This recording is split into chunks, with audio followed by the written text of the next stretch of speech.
And Lauren Tom.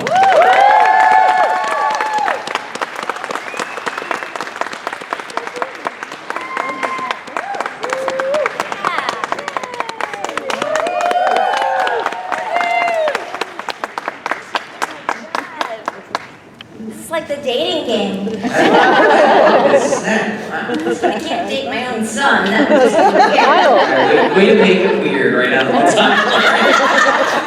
Actually, Lauren did try to set me up with several of her daughters. my TV daughters. Yeah. Because in real life I have two sons. But it's a weird thing, setting up incest. Well, in a different alternate reality, I thought it could work. But you became friends at least.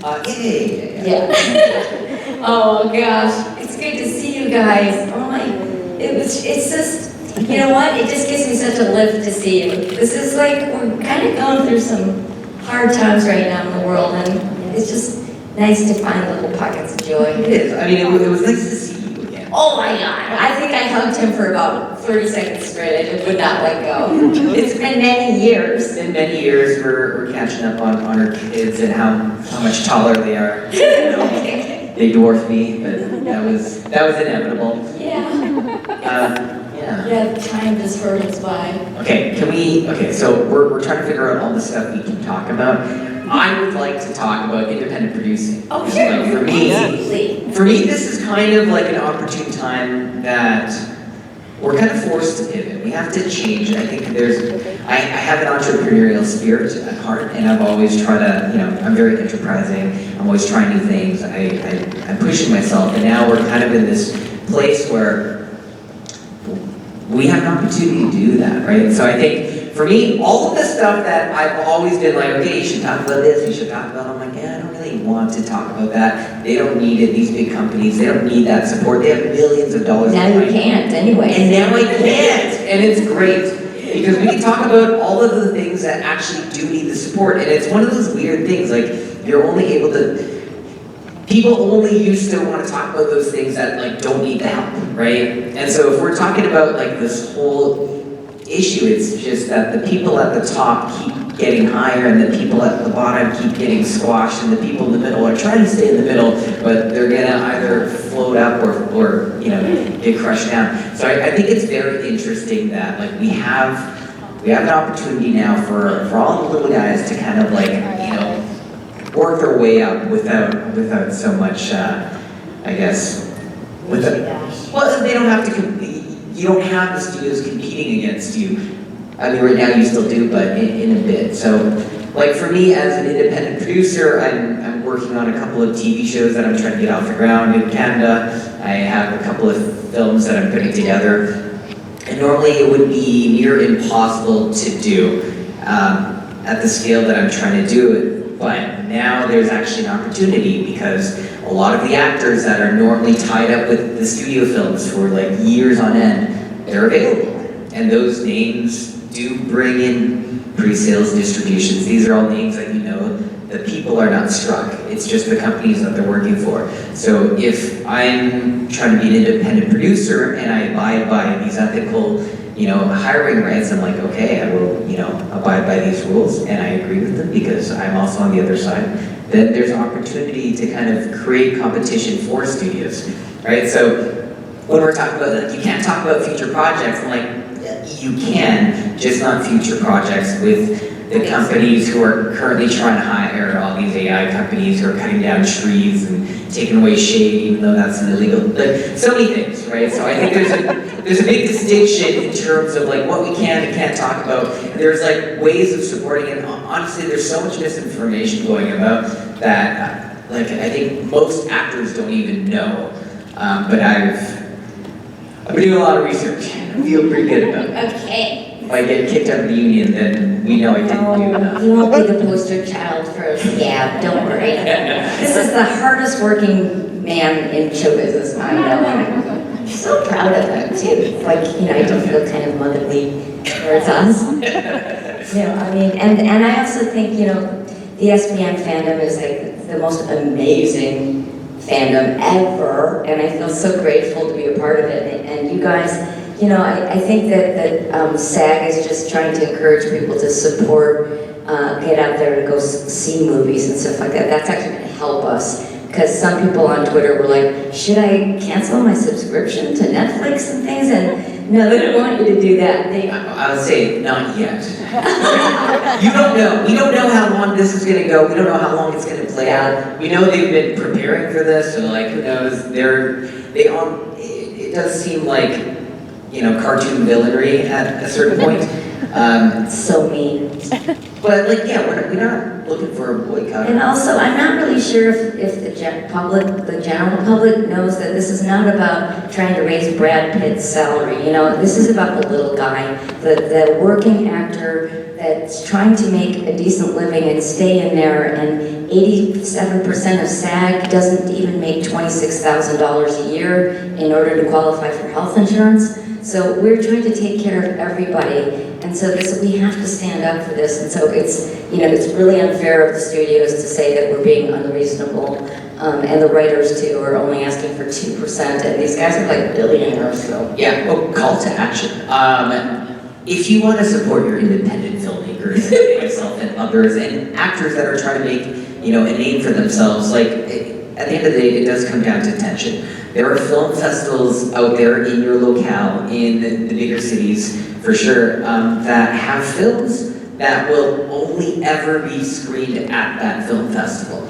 So if you want to see things that, and granted not all of them are good or entertaining, they're kind of niche, but you might love them too. And like, you could be the only people in the world that will ever get to see these films at these film festivals, but you'll also get to be the first to see it if it does blow up, and you will be there on the ground floor discovering new talent. There's something really exciting, and it's like a convention like this, but for films, right? And so I started going to film festivals a couple years back, and it honestly changed my life. It made me think, wow, this is incredible. These are like amazing people doing incredible things. And then I'm like, wow, these are normal people doing incredible, amazing things. Or normal people doing, you know, not so great content for me, but like they're telling a story that's so important to them, and it was just very inspiring. So I think if you want to support actors and filmmakers that are not likely part of this system, they're going to be at the film festivals, and they're going to appreciate every butt and every seat there. yes, okay, good. We also have some mics set up too on either sides of the aisles, so you know, if you guys have questions, then we can kind of know more of what you'd like to hear about. You know, we don't want to bore you for this hour, but should I do one? Yeah, let's talk about Homeboy. While you're getting your questions ready, if you guys can just indulge me a little bit, one of my favorite things about doing these panels is that I get to talk about my favorite charity organization, and I have to say that the SBN fandom has been like unbelievably supportive of me with Homeboy Industries. Every year I do a 5K to raise money, and every year, honestly, it's almost the SBN fandom alone, we have raised $10,000 a year. So we've been doing this for like 12 years. So you guys have made such an impact. Like, we're talking like $120,000. We have, I'm getting chills. How many lives is that? And so let me just, if you don't know about it, let me just tell you what it is. It's basically, you know, like, what I love that connects all of us is that I feel like everyone in the SBN fandom feels a little bit outside the norm. You know, like, just kind of like finding each other, that we're not typical, you know, folks that are just, you know, I don't even know how to say it, but basically Homeboy Industries, it works with people on the margins. The people, if you believe in giving someone a second chance, it's kind of like you're not the worst thing you've ever done. That's the philosophy. So what they do, it's the largest organization in the world for formerly incarcerated men and women, right? And it's basically giving them a second chance in life. And it's an 18-month free program where they get all kinds of training to get off drugs and alcohol, parenting lessons, they can get their GED, and at the end of this 18 months, they leave with a job, and so that they end up being contributing members of society. And yes, it deserves a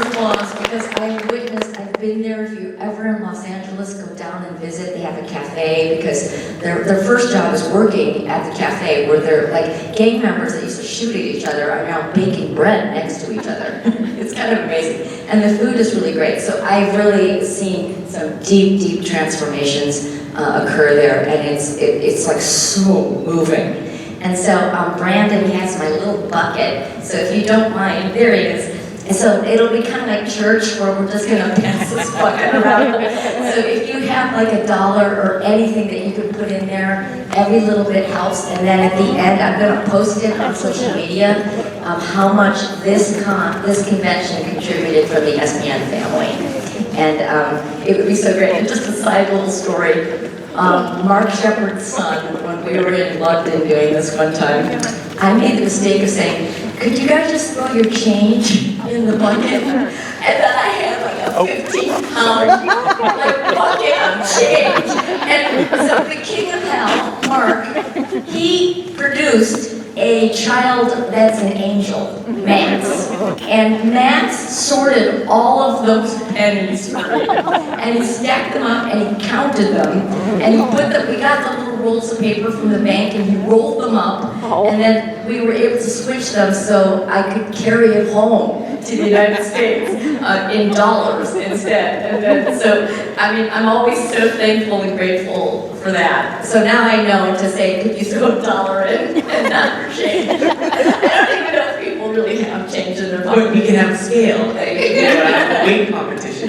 So anyway, thank you in advance for that. And also, I'll have the bucket at my table too, if you want to stop by today or tomorrow.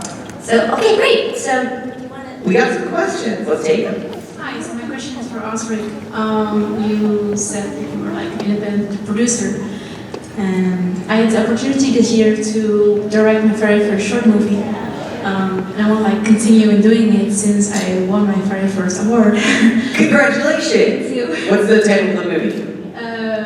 Well, I'm Dutch, so it's a Dutch movie, so yeah, it's a bit weird. Okay, alright. Did you do film festivals with it? Yeah, I did one. What was your first one? Well, it's from the film school that I am. Yeah. Okay. It was really cool. But I want to like continue in doing this, and I was wondering how I like start in the independent industry. I mean, you just start, like you've already started. So a couple of things. Community, right? I think that's the most important thing. Film is a collaborative process. Actually, most things is a collaborative process. If you're trying to start any kind of business, if you're trying to start a cafe or bakery, it really comes down to the people that you're working with.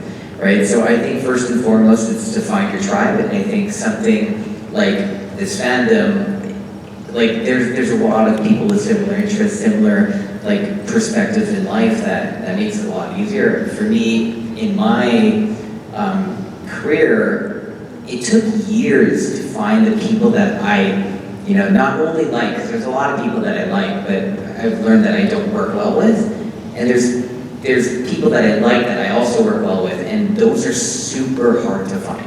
And like some people spend their entire careers trying to find that right fit because it's really easy to get like, oh, this relationship is a one-way street, whether it be on my end or someone else's, right? But ideally you have complementary skill sets that don't really overlap, and if I'm working with Lauren, she brings a certain thing to the table, I bring something else to the table that she can't, and vice versa, then it makes a lot of sense. But if there's like a lot of toe-stepping and stuff, then at some point resentment builds, and like what could be a good friendship might like break apart, and like that's something that I'm very careful about, because I don't want to make things weird, and when you're working with friends like that, that's something you have to be very careful of, because everything starts off with good intentions, and at some point you start recognizing that they might be looking a little left when you're looking a little right.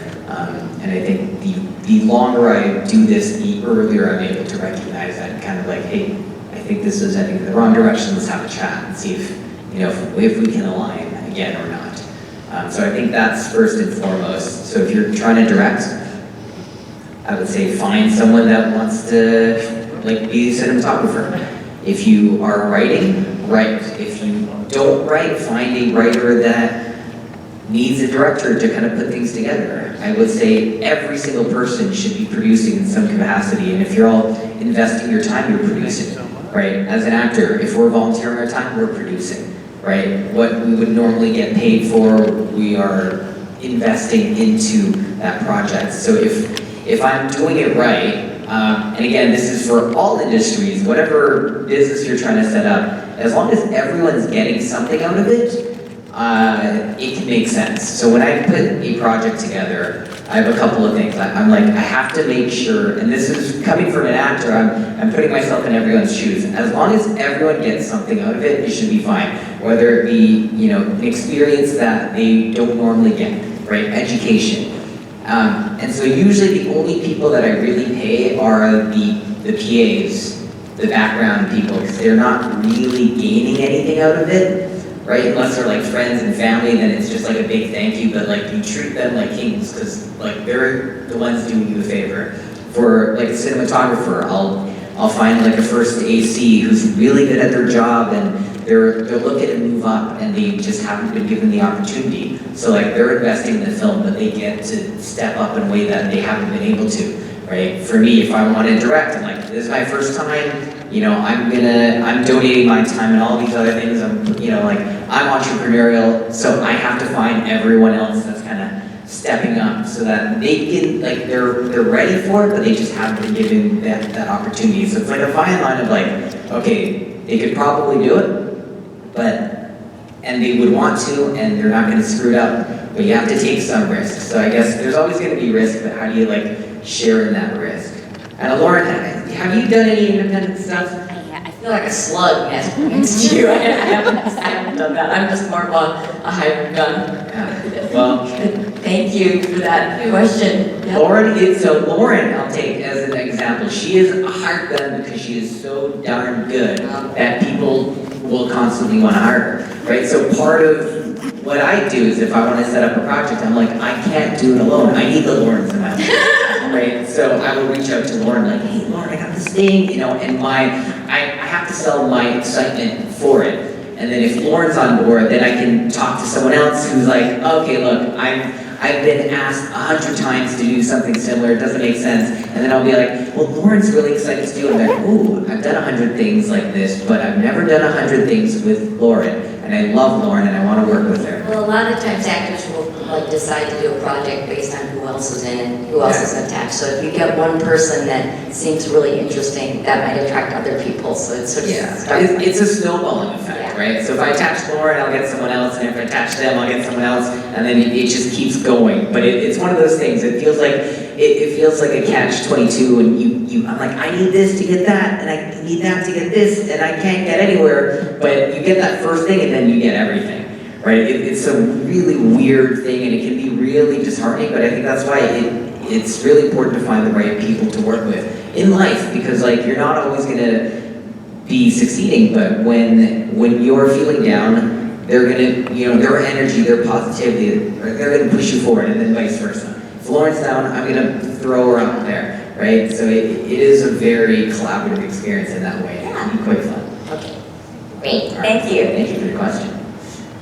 Hi, my name's Laurel. I'm from Windsor, Ontario, Canada. And just a little aside real quick, we have an amazing film festival, Osric. Absolutely amazing. What's it called? It's WIFF, W-I-F-F, Windsor International Film Festival. Just Google it. Yeah. Absolutely, and it's so well attended. It is amazing. Anyway, my question is, we're on the mother-son vibe. What's an especially touching or memory?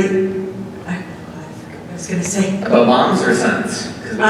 What is a memory of your mother, Osric, and your sons, Lauren, that is especially endearing to you? That's a good question. Something that they've done. It made both of us cry. I'm crying asking the question.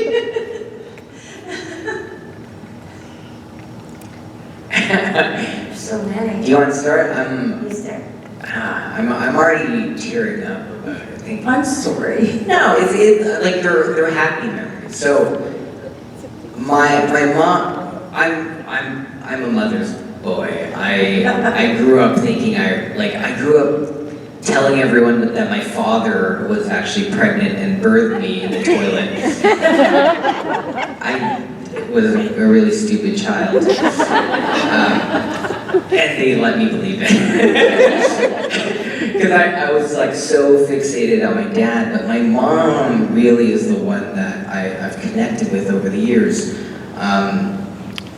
Part of it is because like I've had the most patience with her. My mom can be a little annoying depending on your perspective. My brothers have been historically very short with her, and for the most part, I have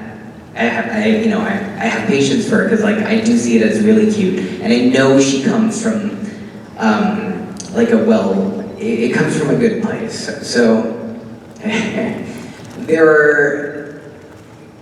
Life, I've been very fortunate in my life in terms of everything that I've achieved, but it's not always been true. And my mom's always trying to help, right? She's always trying to help, and it doesn't always feel that way, and so it can be really like annoying because like if I'm in a tough spot, like I'm gonna be like I'm doing everything I can. I'm in problem solving mode. I'm like a train, and I'm getting there, and I just need a laser focus. And so my mom just feels like this little chicken that's just like, hey, did you eat your fruit today? I'm like, Mom, I don't, it doesn't matter. What does fruit have to do with this thing, And she's like, hey, can I like drop off like something in case you need it before I donate it to Goodwill? I'm like, if you're gonna donate it, just give it to Goodwill, Like all these things that just don't seem to matter, but it's because she doesn't communicate and I don't know where she's coming from. And so it's a very mom vibe, but it always comes from a really good place. But like the moment that like really, it really hit, where I really understood it was this one time she was trying to meet me. I was on my way to a meeting. I was in a bad spot. Both my parents knew it at the time, and it was just like, Mom, I'm already like on my way there, and then I had to go back to meet her, and I was like really aggravated. I'm like, Mom, like why? Like this doesn't it doesn't matter. It's just such a nothing, random thing, and I had to drive back with my friend to meet her because she wanted to go here, and then like later on, I felt bad because I was just, she was just like trying to help, right? And, she's like, look, I thought you might need these clothes in case those pants fit. I'm like, I don't even know, like, where do you think find pants to give me? Like, I don't know, I still don't know to this day. And then, like, later on that night, like, I apologized because I knew I had hurt her. And so I apologized when I came home, like, look, it's just, things are stressful and I just need to focus. And if I'm trying to solve this problem, like I just need to focus because like I'm running on 22 hours a day, like just trying to solve these problems right now. Like I just don't have the patience to have these distractions. And then my mom, she's like, yeah, like I know, like I'm talking about it with my dad, and she's like, I was just trying to give you money because I knew you needed it, but I didn't want to do it in front of your friends, so I didn't know what to do. And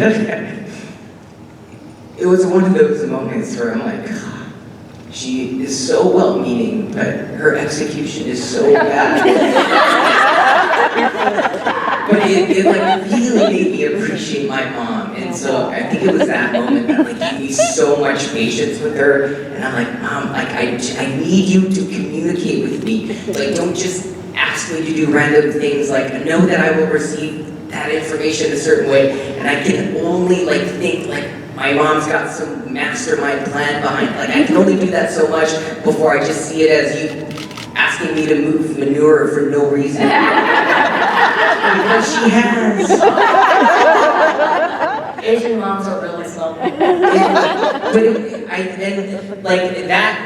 it was that moment that kind of made me like the favorite child, because like I learned to have patience for my mom in ways that I didn't have growing up. And I think your parents love you to a certain degree. And I always knew that, but I think that was the one moment where it just like, I'm like, okay, I really know it's It's really beautiful. Yeah. Thank you for sharing that. Thank you for this question too. It's really made me think. Oh my gosh, I'm sitting here. Because my kids bring me so much joy every single day that I was trying to sift through stuff. And I also saw this great quote on Instagram yesterday that I just thought I would share with you about, that it's really important for all of us to just find joy in the ordinary moments of our life. Because if we only recognize the big highs, then we're going to miss our life. Because our life is made up of the ordinary moments. So if we can just take stock and look for those things, they're all around. But we forget sometimes, But anyway, I think the story that I would like to share is the one I told you last night. And there's that, I don't know, someone asked me once, would you rather have a successful child or a kind child? I was like, they have to be mutually exclusive. They can't be both. I said, but if I had to pick one, I guess I'd go with kind.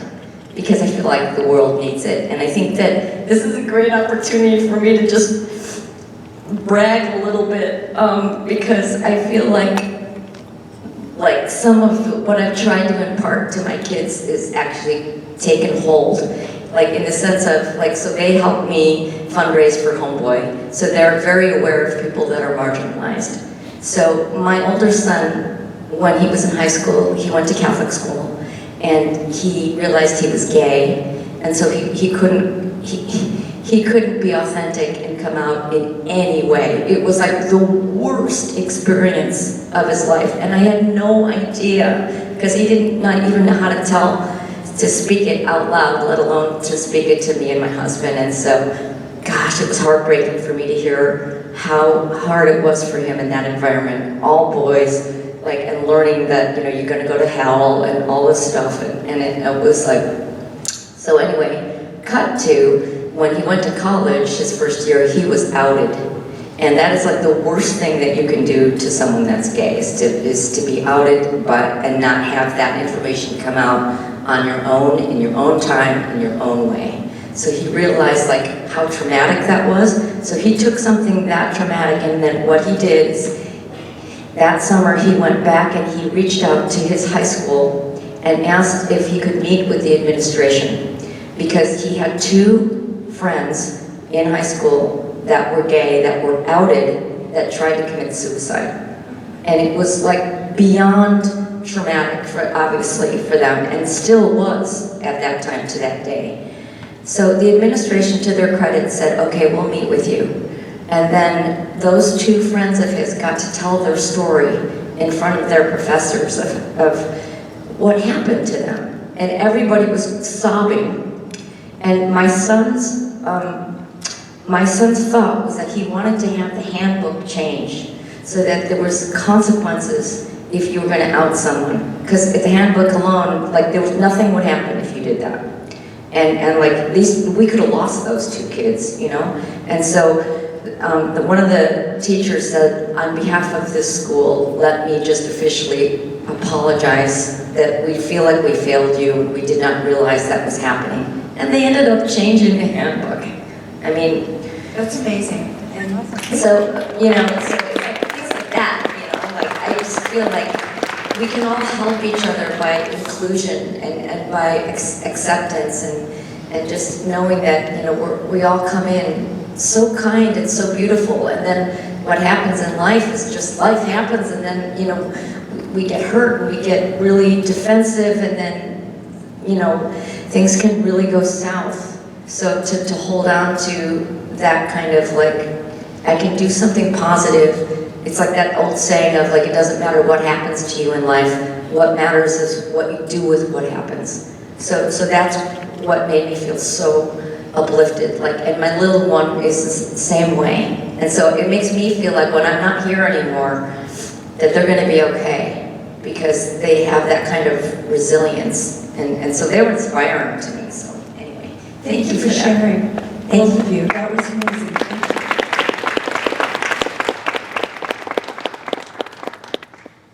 So this question is for both of you. I enjoy theater. I enjoy performing in theater.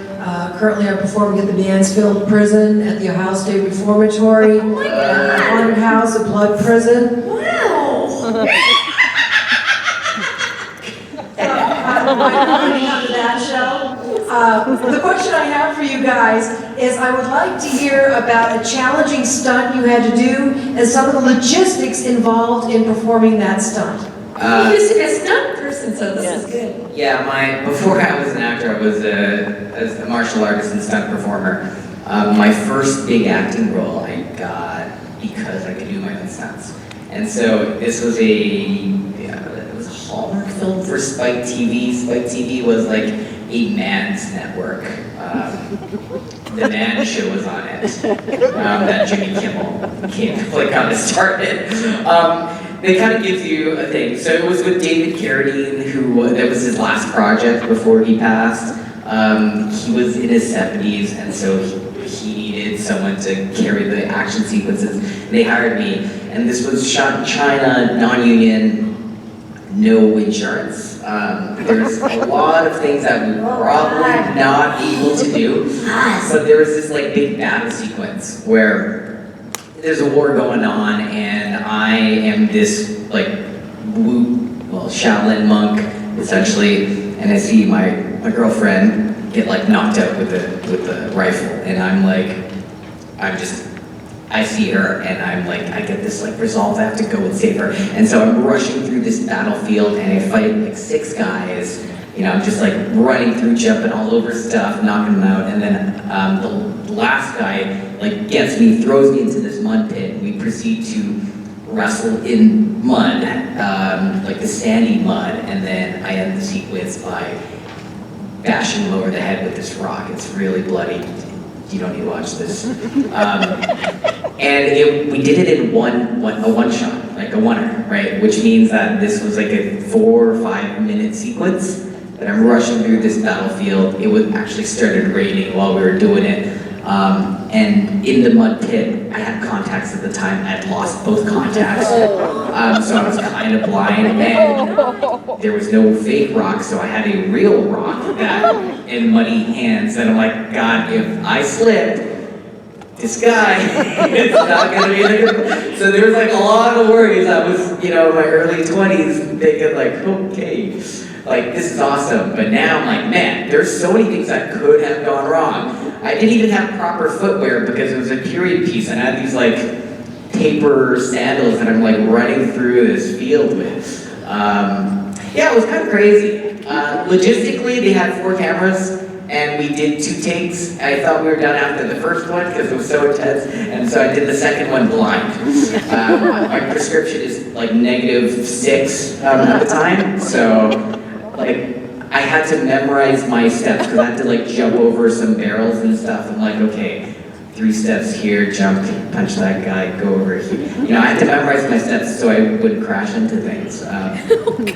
Yeah, it was kind of nuts. And even The Rock, man, The Rock is actually it was a really heavy, I could have actually murdered someone by accident. It would not have been good. So, I don't really have a lot of stunt stories. But actually, I can talk a little bit about this. I'm allowed to talk about a game because it's not under the theatrical contract. So I did my first motion cap game called Ghost of Tsushima. And it really good game. It takes place, thanks Brandon. It takes place in feudal Japan. And I had to learn some martial arts for 6 months before that.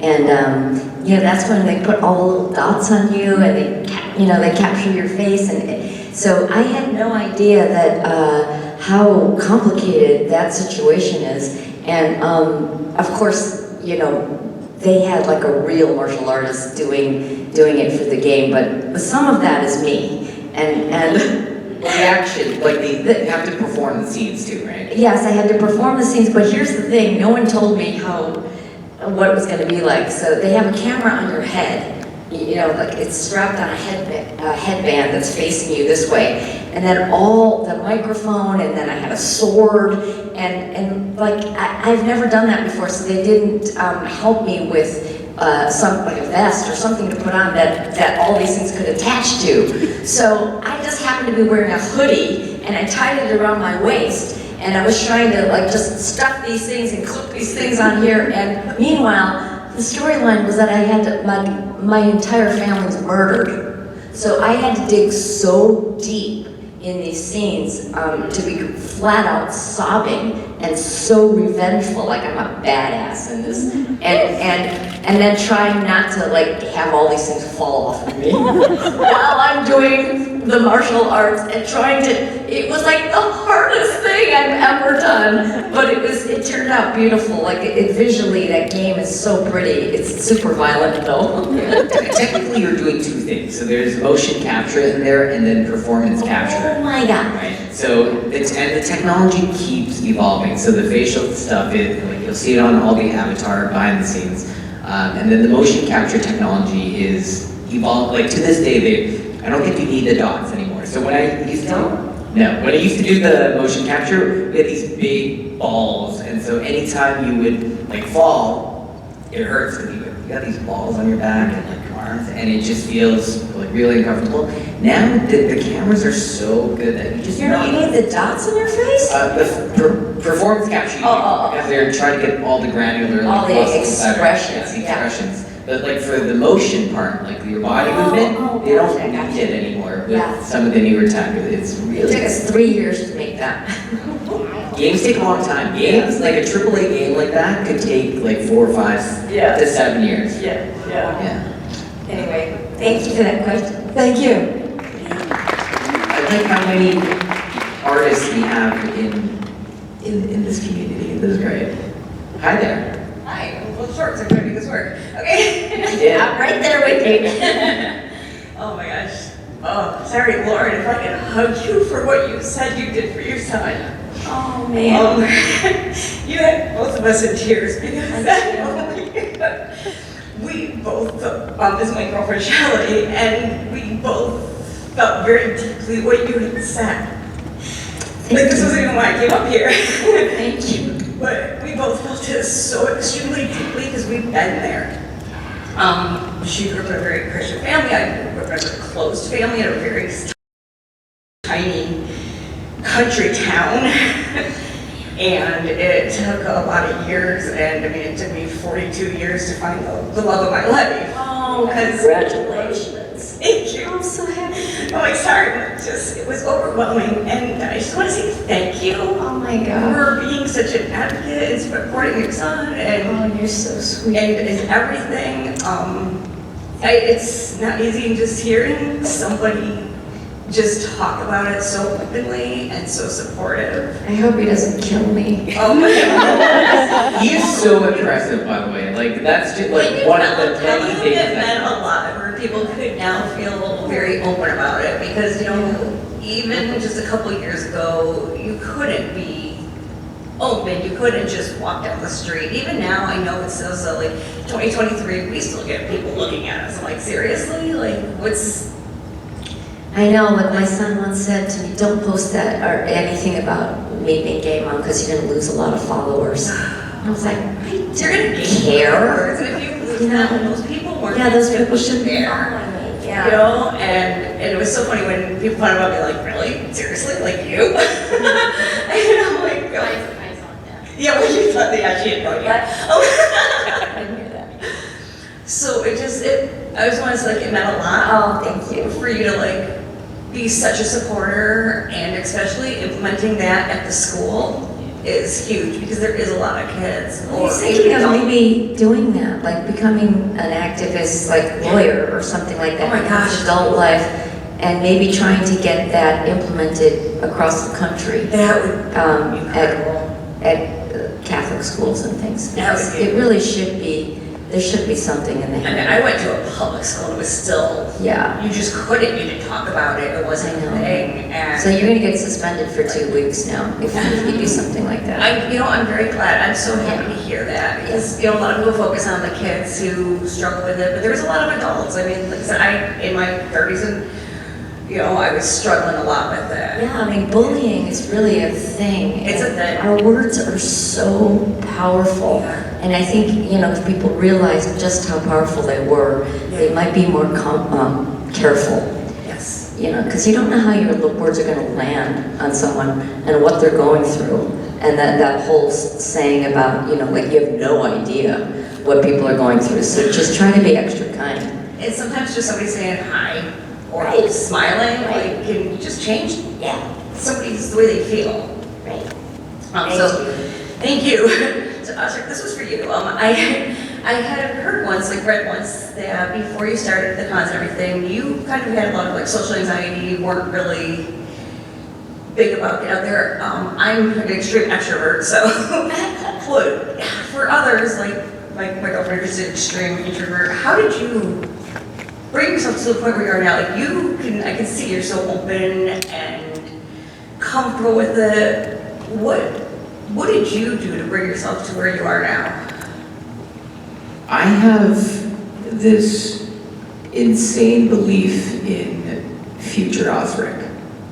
That future Osric he's a superhero. He's capable of all of these things that present Osric is not. That past Oh, I thought you said President Osric. I have my vote. Present day Osric is not. Teacher. Past Osric could not even like think of the things that I know future Osric will be able to accomplish, right? And so in practice, right?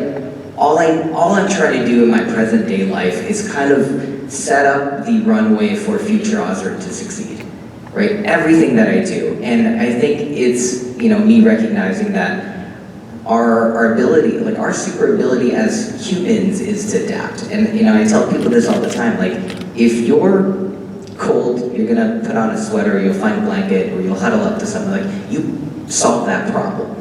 And I think the first time I took a really big swing at something that was just so scary was I moved to China on a whim.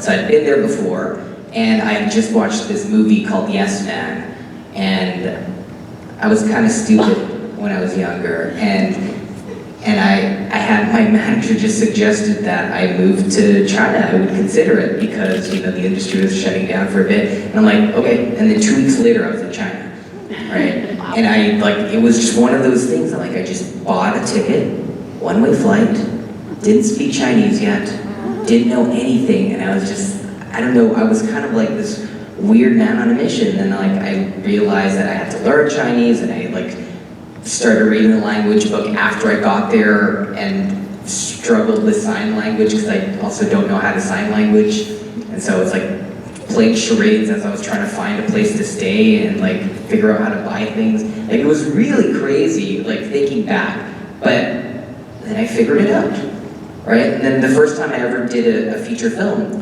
same thing. I bought a one-way flight to the Philippines with my roommate, and I was like, I don't know how we're gonna do this, but we're gonna figure it out. We'll do it for no money if we have to, right? And so I got some other friends, we all bought one-way flights, and for whatever reason, I felt okay with it. And we got there, and then within 2 to 3 weeks, we found 3 studios that wanted to do this movie with us, even though I told them I didn't want to make any money off of it, which is a terrible business plan. I don't know, because I was a little stupid.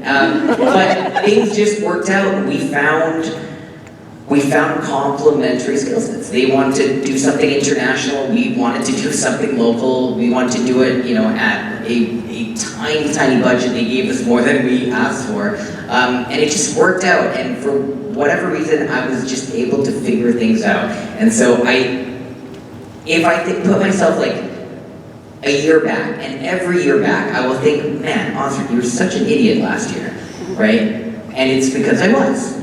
And there's a lot of lessons that I learned throughout that time that brought me to where I am today. And I want to continue to think that and know that. So future Osric and future all of us are they're just so much more talented than present day us. Can I ask you something? Yeah. Do you think you were just born that way?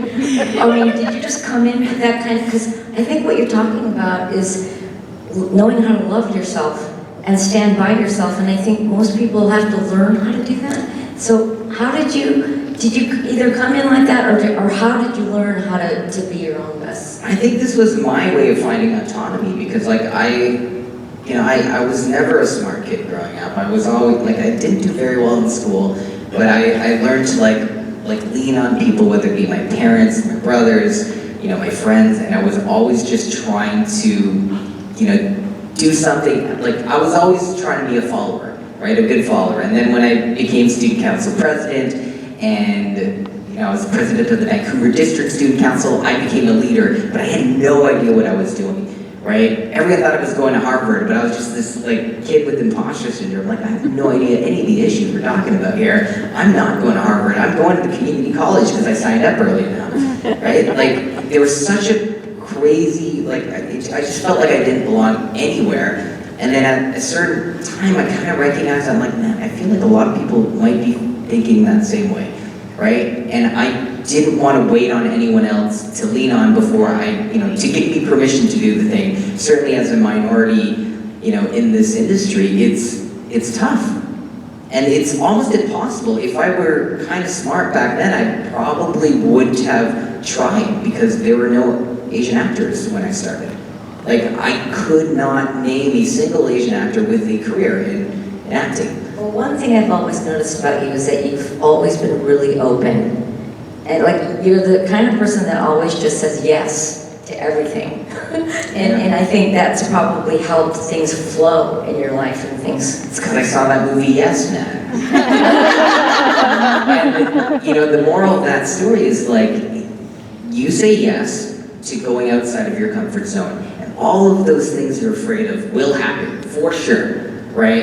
And you have to accept that, because yeah, there's a reason why you haven't done it up until now. But you also have to equally accept that there are all of these incredible things that you can't even fathom that will also happen as well, right? And so I think... Brandon's coming over. Got it. Yes. Well, we're just about out of time, so if you guys have any final statements to tell everyone before we leave you today? We love you. Thank you so much for your support over these years. And Brandon, if you don't mind, if you could stand there for a few more minutes, if anyone wants to, like donate to the bucket on your way out. Need the bucket. That would be awesome. And we'll see you over there in the big rooms, I guess. We're also doing another panel tomorrow. Tomorrow, we're gonna come back and hear the same story. We will memorize exactly what we said, we'll watch the videos, and we'll do another reenactment. This will be like a theater play. Thank you so much. Let's give Osric and Lauren one more big hand.